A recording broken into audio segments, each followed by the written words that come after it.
यह गुरु का दर है, यहाँ कोई मनमानी नहीं होती। एक बात पक्की है कि यहाँ कोई परेशानी नहीं होती।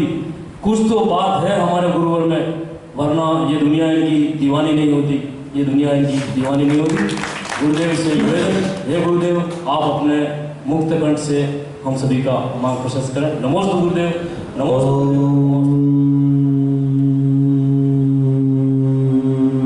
नमः सिद्धेभ्यः। ओम नमः सिद्धेभ्यः। जय श्री ओम नमः सिद्धेभ्यः। नमः श्री वर्धमानाय निर्धूत कलिलात्मने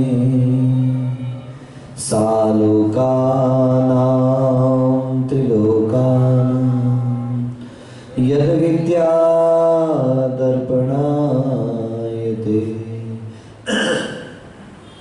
ओम को नमन ओंकार को नमन, ओम को नमन ओंकार को नमन, अरिहंतों को नमन सिद्ध प्रभु को नमन।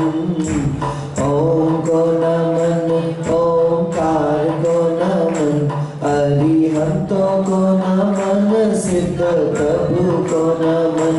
आचार्यों को नमन, उपाध्यायों को नमन, सर्व साधु को नमन, जिन गण को नमन। ओम मंगलम ओंकार मंगलम, अरिहंत मंगलम सिद्ध प्रभु मंगलम। आचार्य मंगलम, उपाध्याय मंगलम, सर्व साधु मंगलम, जिन धर्म मंगलम। ओम उत्तमा ओंकार उत्तमा, अरिहंत उत्तमा सिद्ध प्रभु उत्तमा। आचार्य उत्तमा, उपाध्याय उत्तमा, सर्व साधु उत्तमा, जिन धर्म। ओम शरणं ओंकार शरणं, अरिहंत सिद्ध प्रभु शरणं। आचार्य शरणं, उपाध्याय शरणं, सर्व साधु शरणं, जिन धर्म शरणं। ओम को नमन ओंकार को नमन, ओम मंगलम ओंकार मंगलम। ओम उत्तमा ओंकार उत्तमा, ओम शरणं ओंकार शरणं। पंच परमेश्वरी भगवान की, मूल नायक श्री 1008 ऋषभनाथ भगवान की, देवपुरी एवं श्रवणोदय में विराजमान चैतन्य चमत्कारी चिंतामणि ममीश्वर आराध्य देव श्री पार्श्वनाथ भगवान की, आचार्य भगवान समंत भद्र महाराज की, चारित्र चक्रवर्ती प्रथम आचार्य गुरुवर्षि शांति सागर जी मुनि महाराज की, परम पूज्य समाधि सम्राट अभीक्ष्ण ज्ञानोपयोगी वात्सल्य मूर्ति मम दीक्षा गुरुवर्य षष्ठम पट्टाचार्य अभिनंदन सागर जी मुनि महाराज की, आचार्य भगवत श्री रयण सागर जी महाराज की, वर्तमान सप्तम आचार्य श्री अनेकांत सागर जी महाराज की, समाधिस्थ आचार्य निजानंद सागर जी महाराज की, अहिंसा परमो धर्म की। बोलिए बोलिए बोलिए सागर जी।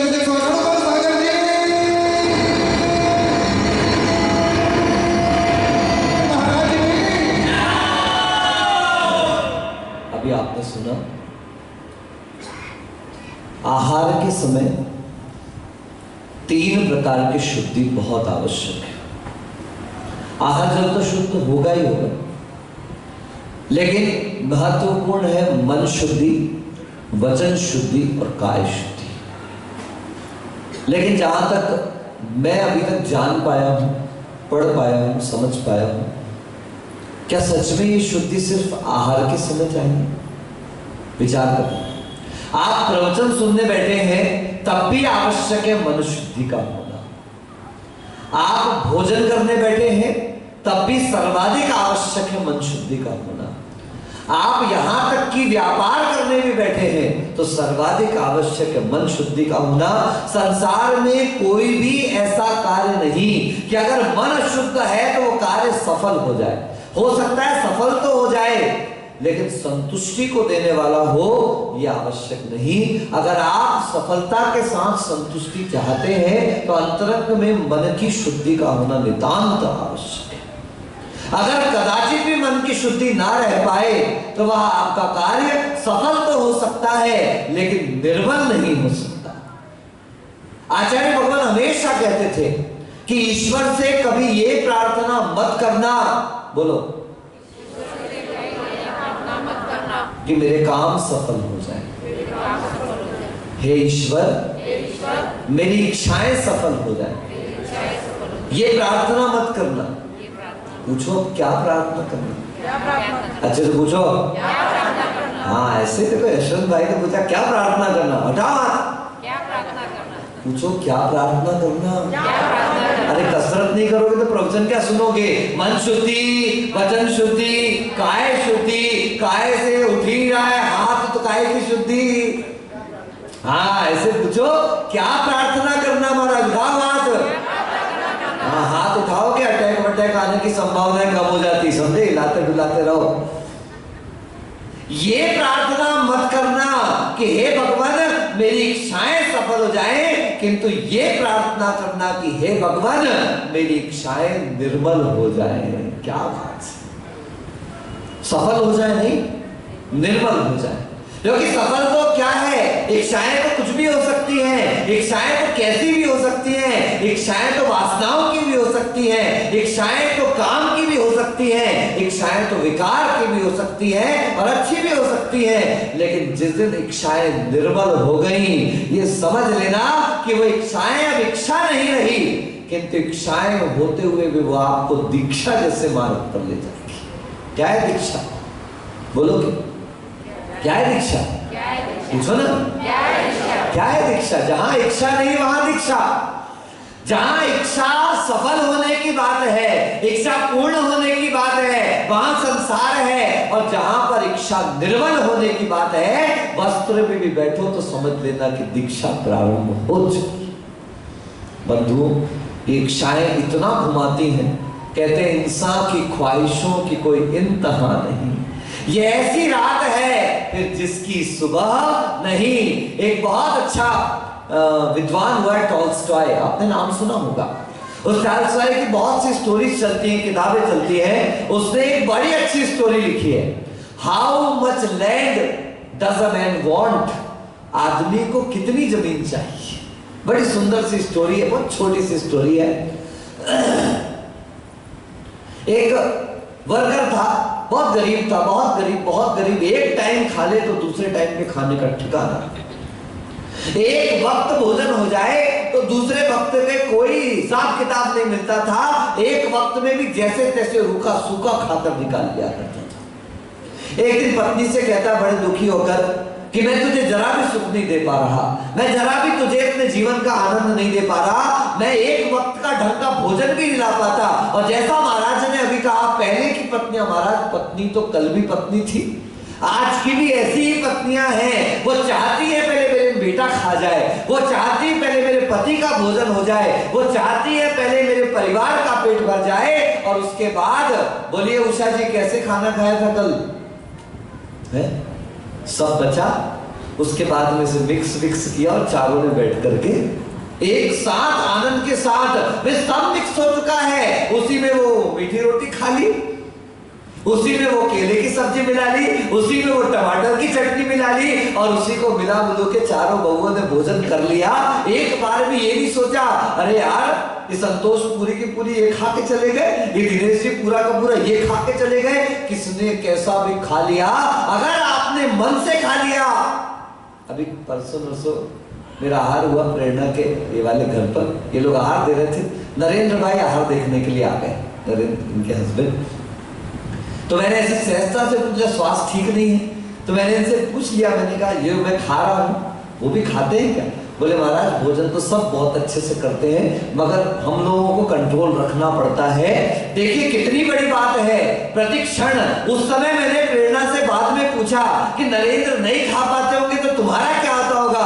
बोले महाराज ऐसा लगता है जैसे जहर खा रहे हैं, ऐसा लगता है जैसे कुछ आग खा रहे हैं, क्योंकि हम जिनके साथ जी रहे हैं, जिनके लिए जी रहे हैं, जिनके लिए बना रहे हैं, अगर उनके चेहरे पर खाते समय मुस्कुराहट आ जाए तो बचा खुचा भी हमारे लिए अमृत बन जाता है, और अगर वो ना खा पाए तो अमृत भी कैसा हो जाता है? जहर जैसा हो जाया करता। बंधुओं, ये करने वाला जानता, और ये तो सच में स्त्री ही जानती है, ये महिला जानती है, ये वह स्त्री जान पाती है कि वो कितना। गुरुदेव हमेशा कहते थे कि संसार में 3 माँ है।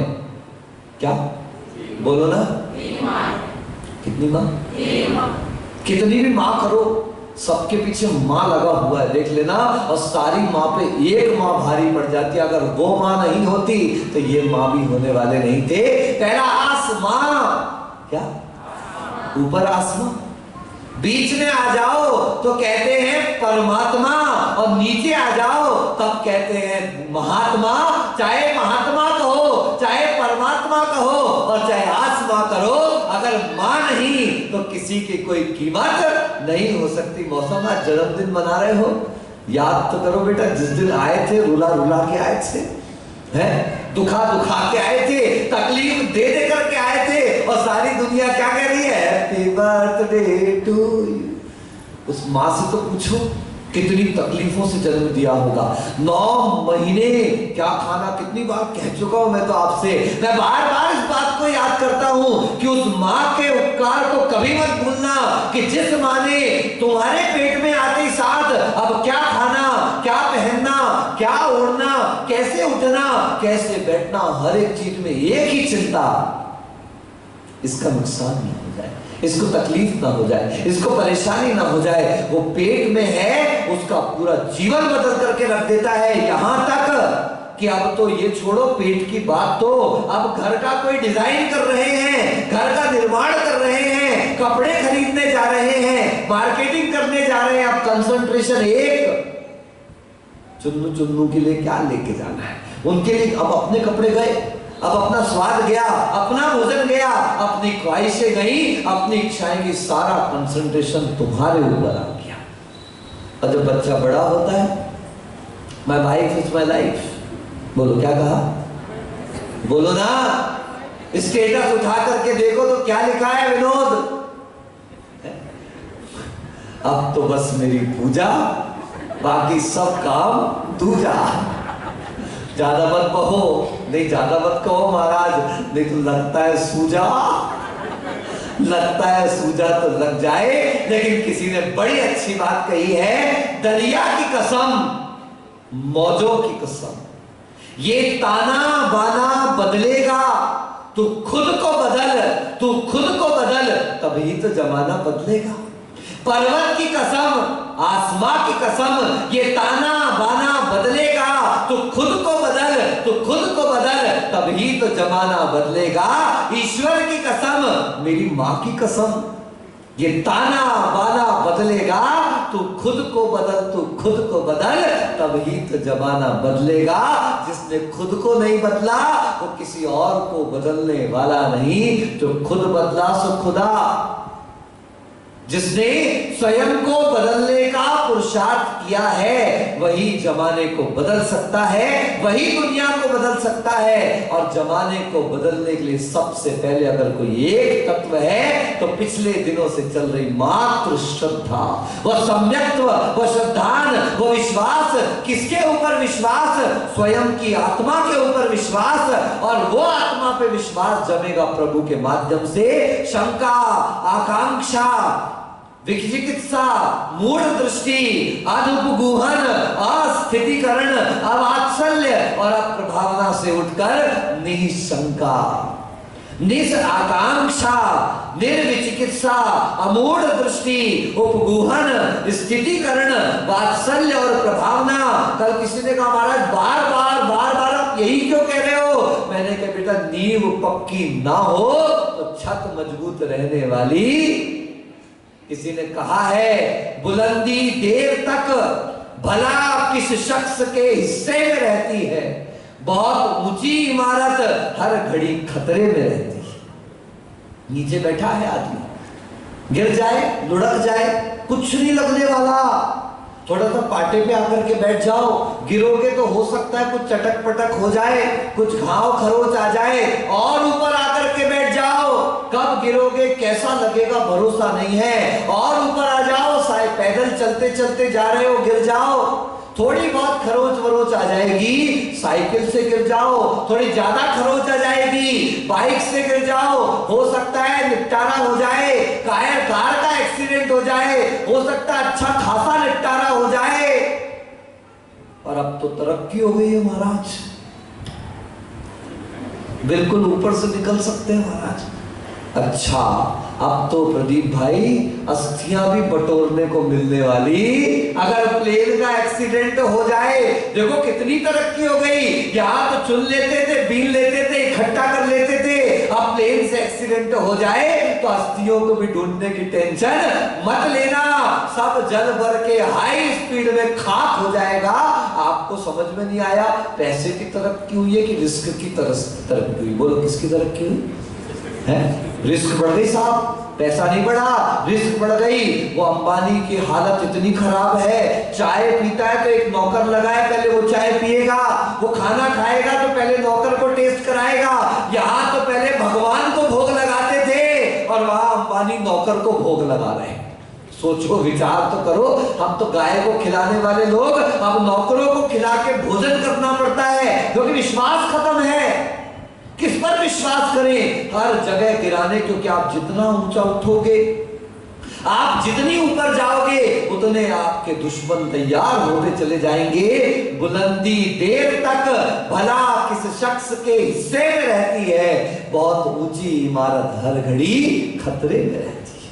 इसलिए बंधुओं सम्यक दर्शन की उस इमारत को खड़ा करना है तो आज ये खंभे बहुत जरूरी हैं। ये भवन तैयार हुआ तो खंभों के आधार से तैयार हुआ, नींव के आधार से तैयार हुआ। आचार्य समंत भद्रदेव अगले श्लोक में कह रहे हैं, ना अंगहीन मलम छेतुम दर्शनम जन्म संततिम नहीं मंत्रोक्षर न्यूनो निहंति विश्वेदना। अगर एक भी अंग कम हो सावधान, आप दीक्षा नहीं ले सकते। अगर एक भी कम हो तो भूत भी नहीं बैठने वाला आपके ऊपर तो आकर के। यानी शरीर का एक आध अंग भी कम हो तो आप दीक्षा अधिक को धारण नहीं कर सकते। अगर प्रतिमा का एक आध अंग भंग हो, वह प्रतिमा को आप क्या कह देते? खंडित हो गई। इस प्रकार से आप कह देते जब को खंडित प्रतिमा पूज्य नहीं है तो क्या खंडित सम्यक दर्शन पूर्ण हो सकता है? नहीं। अगर एक मंत्र कम हो जाए, एक अक्षर कम हो जाए, एक मात्रा कम हो जाए, निहंति विष वेदनाम, वो विष की वेदना को समाप्त नहीं कर सकता है। इसलिए मंत्र अक्षर पद मात्रा जब सब कुछ कंप्लीट होंगी तो उसका फल भी उसी प्रकार से मिलेगा। डॉक्टर ने कहा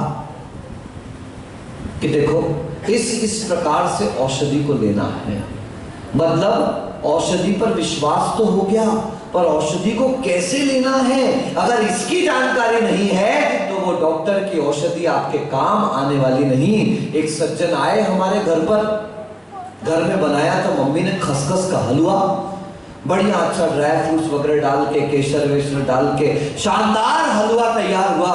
भैया तो चाटते चम्मच चाटते हलवा खा करके गए। अब हलवा खाने के बाद वो धीरे से मम्मी से पूछते हैं, भाभी जी हमारी पत्नी को जरा इसकी रेसिपी बता दीजिएगा, हलवा तो बहुत अच्छा बना है करके। हम चाहते हैं कि भाई हम रोज तो आपके घर नहीं आ सकते, रोज आप हलवा भी नहीं खिलाओगे हमको, इसलिए आप हमारे घरवाली को बता दीजिए ताकि हलवा खाएं। मम्मी ने उनको पूरी विधि बता दी। अब कुछ दिन बाद हम लोगों का उनके घर पर जाना हुआ तो हस्बैंड साहब ने कहा अपनी घरवाली से, श्रीमती जी से, भैया आज वो भाभी जैसा ही हलवा बनाना, वो लोग आ रहे हैं, तूने कितना सीखा, भाभी टेस्ट कर लेंगी। अब जाकर के जैसे ही हलवा खाया तो मम्मी का चेहरा तो बिल्कुल हो गया। तो भाभी थोड़ी सी दुखी सी, भाभी अच्छा नहीं बना।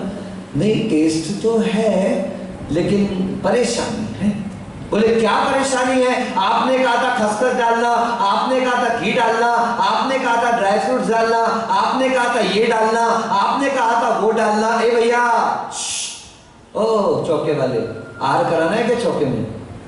चुपचाप बैठो, प्रवचन सुन रहे हो, क्या कर रहे हो? इधर देखो भाई मेरे। हाँ, कहाँ चल रहे थे? ड्राई फ्रूट तक पहुंच गए थे। ड्राई फ्रूट्स डालना, ऊपर से जब पूरा बन जाए तो ऊपर से क्या डाल देना? केसर डाल देना। मैं तो सब किया था, फिर ये क्या हुआ? तब मम्मी ने कहा एक काम करो, एक बात बताओ, केसर कहाँ रखी है? बोले डिब्बी में। तो केसर की डिब्बी में रखी? बोले नहीं, केसर की डिब्बी में नहीं है। तो बोले किस डिब्बी में रखा? ओ अब मैं समझ गई लफड़ा कहाँ हुआ। वो डिब्बी लेकर के आई, उसने केसर दिखाई, केसर रखी थी हिंगड़े की डिब्बी में। अब बोलो केसर का स्वाद आएगा कि हिंगड़े का स्वाद आएगा? ओहो, क्या बात है। एक आदमी दूध की टंकी में तैर रहा था। किसमें? बोला ना। और फिर भी उसको खट्टी खट्टी डकार आ रही थी। वो आया मेरे पास, बोले महाराज मैं तो दूध की टंकी में तैर रहा था, खट्टी खट्टी डकार आ रही थी। मैंने कहा भाई छाछ पी के आया है और तैर रहा है दूध की टंकी में, बोलो डकार किसकी आएगी? बोलो किसकी आएगी? ये दूध की टंकी में तैरने तो आए हो और छाछ पी करके आए हो, बोलो डकार किसकी आएगी?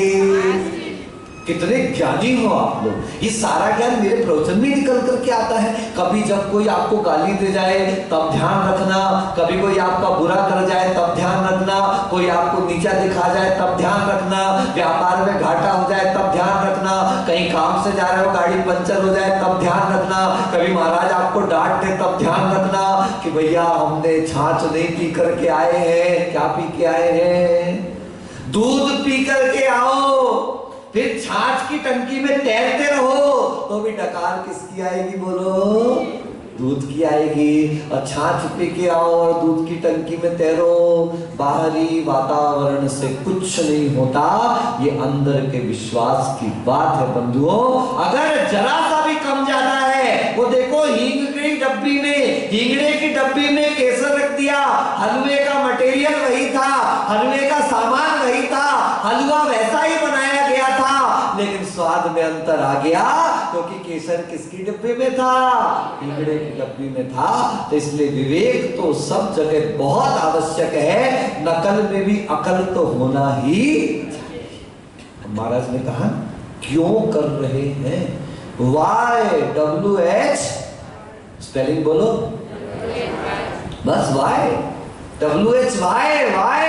अगर आपको इस Y का मतलब नहीं पता है, क्यों कर रहे हैं ये नहीं पता है, तो बस ये समझ लेना कि जैसे कोल्हू के बैल पर कोल्हू का जो बैल होता है उसकी आंखों पर पट्टी डाल दी, अब वो round and round and round and round बोलते जाओ, जितनी बार बोलना है वो चक्कर लगाता रहेगा लेकिन पहुंचेगा कहीं नहीं। इसलिए श्रद्धा को निर्मल बनाना, इन 8 अंगों में से एक भी अंग कम हो जाए तो वह व्यक्ति विकलांग कहलाएगा। क्या कहलाएगा? ऐसे ही अगर आप शंका कर रहे हैं, अगर धर्म आराधना से आकांक्षा कर रहे हैं, अगर आपके मन में साधर्मियों के प्रति, धर्मात्माओं के प्रति घृणा ग्लानि का भाव है, अगर आप जो है सम्यक दर्शन की शुद्धता ना रखते हुए लौकिक व्यवहार में लगे हैं, लौकिक देवताओं की आराधना में लगे हैं, जैसा लोक मान्यता है उसी में चले। आज ही सुबह मैंने कहा पगलिया जी गया, मैंने देखा बैल रखा हुआ है, गाय रखी हुई है और वहां का पुजारी गाय का अभिषेक भी कर रहा है। मैंने कहा धन्य है लोक मूर्ता, कम से कम सागवाड़ा में ऐसा तो मत करो कि गाय का ही अभिषेक कर दिया, बैल का ही अभिषेक कर दिया, को कच्छ के दिनों में सुअर का और अभिषेक कर लेना। विमलनाथ भगवान का चिन्ह साहब कौन से शास्त्र में लिखा भैया कि चिन्ह का अभिषेक करना है? कौन से शास्त्र में चिन्ह को केसर लगाना है, चिन्ह को चंदन लगाने लगे, कुछ दिनों में श्रृंगार भी करने लगना? सावधान, अपनी श्रद्धा को संभालो भाई। अपनी श्रद्धा को समीचीन करो। ये क्या करते चले जा रहे हो? ये श्रद्धा नहीं हुई नारियल हुआ, जहां मन पड़ा वहीं फट। नहीं भैया, अनंत अनंत भवों के पुण्य के बाद ये जिन शासन की शरण, ये जिनेंद्र भगवान की शरण मिली है, जाना पहचाना कुछ नहीं। जहां गए गंगा दास, और जमुना गए तो जमुना दास हो गए। सिर्फ एक काम कर लो, अपने जीवन में एक बार जिनदास बन जाओ। क्या बन जाओ? बोलो ना। मैंने पूछा वीरेंद्र के लड़के का नाम क्या है? बोलता आदिश। क्या नाम है? मैंने कहा आदिदास नाम रख। क्या नाम रखो? आदिश नहीं, आदि के ईश, आदिनाथ। मैंने कहा एक काम करो, नाम बदलो। क्या रख लो? हम आदिनाथ भगवान के दास हैं। अच्छा है, आदिश नाम बनो। हम तो चाहते तुम आदिनाथ बन जाओ, हम तो चाहते ही तुम महावीर बन जाओ, हम तो चाहते ही तुम कुंद बन जाओ, लेकिन उसके पहले बैल बन रहे हो। जिसकी आराधना करोगे वही बनोगे, जिसका अभिषेक करोगे वही बनोगे, जिसकी पूजा करोगे वही बनोगे। अब आप देख लो किस किस को सुअर बनना है, किस किस को बैल बनना है, किस किस को हाथी बनना है, किस किस को घोड़ा बनना है, किस किस को पार्श्वनाथ का चिन्ह बनना है। या आप निर्णय कर लो किसकी पूजा करना। अगर यही नहीं पता है तो पूजा का कोई मूल्य नहीं है। सबसे पहले कौन, किसकी आराधना, किसकी पूजा और क्यों पूजा, अगर ये नहीं जाना तो इतने सारे धर्म क्रिया का कोई भी लाभ आपको प्राप्त होने वाला नहीं है। आज के लिए इतना ही रखते हैं। समय तो है मेरे लिए, लेकिन मेरा स्वास्थ्य उतना अनुकूल नहीं है। आप विशेष रूप से ध्यान रखें कि रविवार के दिन भगवान शांतिनाथ के जिनालय में भगवान का प्रातःकालीन बेला में 7:15 बजे इसी स्थान से हम लोग सामूहिक रूप से चलें। आप लोग ये ना सोचें कि हम अरे वो उठते जाएंगे, ये करेंगे, वो करेंगे। मैं फिर से कह रहा हूँ, सौभाग्यशाली हो, अभी सब कुछ नॉर्मल है। अभी नॉर्मल में भी आपने अपना काम नहीं कर पाए तो क्या पता किस दिन लॉकडाउन हो जाए। विदेशों में 2-3 देश हो गए लॉकडाउन, फिर से ऑस्ट्रेलिया लॉकडाउन हो गया है, और भी 2-3-4 नाम मेरे को सुनने को मिले हैं। बड़े शहरों में भी अभी अपन बहुत अच्छे सुखद स्थितियों में है कि हमारे आसपास का सारा वातावरण मनोरम है, निरोग है और बढ़िया से चल रहा है। अभी जितना समय मिल रहा है, जब तक के ये रोग पुनः ना फैले, अगर फैले तो वो जाने। हम तो यही प्रार्थना करते हैं कि भगवान ऐसा ही निरोग ये वातावरण बना रहे। तो आप लोग ऐसे रविवारों का उपयोग कर लें। वैसे भी 2-3-4 रविवार तो बचे ही हैं। उसके बाद तो फिर विधान आ जाएगा, विधान के बाद दिवाली आ जाएगी, और दिवाली के बाद क्या? खाए पिए खिसके, साधु भाई किसके हैं? सही है, खाए पिए और किसके, साधु भाई किसके। उसके बाद तो आप बैठे रहना यहाँ पे ढोल मंजीरा लेकर के, हैं? मेरे मन में अनुभव सागर, मेरे तन में अनुभव सागर, खूब मंजीरा बजाना, लेकिन अनुभव सागर मन और नहीं रहेंगे, यहाँ पर रहने वाले नहीं है। तो बड़े भक्ति भाव के साथ रविवार को हम लोग शांतिनाथ भगवान के जिनालय में शांतिनाथ भगवान का पंचामृत महामस्तक का अभिषेक शानदार करेंगे। यहाँ से सामूहिक रूप से जाएंगे। और दूसरी बात, शनिवार को जो नाटिका का नाम आपने प्रस्तुत किया था, उसकी जगह वो त्याग की महिमा, ये नाटिका बच्चों ने परिवर्तित करी है। ध्यान रखें, कम कम समय में तैयार करते हैं और उसके बावजूद भी छोटी छोटी सी नाटिकाएं रहती हैं। आप लोग उसका आनंद लीजिए, उनका उत्साहवर्धन अभी 2 बार से कक्षा कर ही रहे हैं, ऐसा उत्साहवर्धन बच्चों का करिए।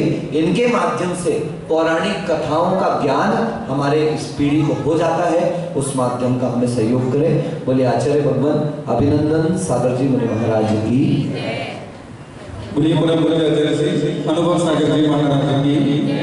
हमारे पत्रकार महोदय प्रदीप जी जोशी का इस परिसर में दिगंबर जैन समाज की ओर से हार्दिक स्वागत और अभिनंदन। और कल गुरुदेव की गुरु पूजा, दीप प्रज्वलन, चित्त नवरण का लाभ तेल केसर की लिस्ट के अनुसार गांधी कुलदीप जी राजमल जी, गांधी अरविंद जी राजमल जी और गांधी संतोष जी राजमल जी को दिया जाता है। कृपया आप समय पर बिल्कुल 8:30 बजे यहाँ उपस्थित हो जाएं। धन्यवाद। जिनवाणी के लिए खड़े हो जाए। जिनवाणी के ज्ञान से सूझे लोग सो वाणी मस्तक करो, सदा देता हूँ तो मौका मौका।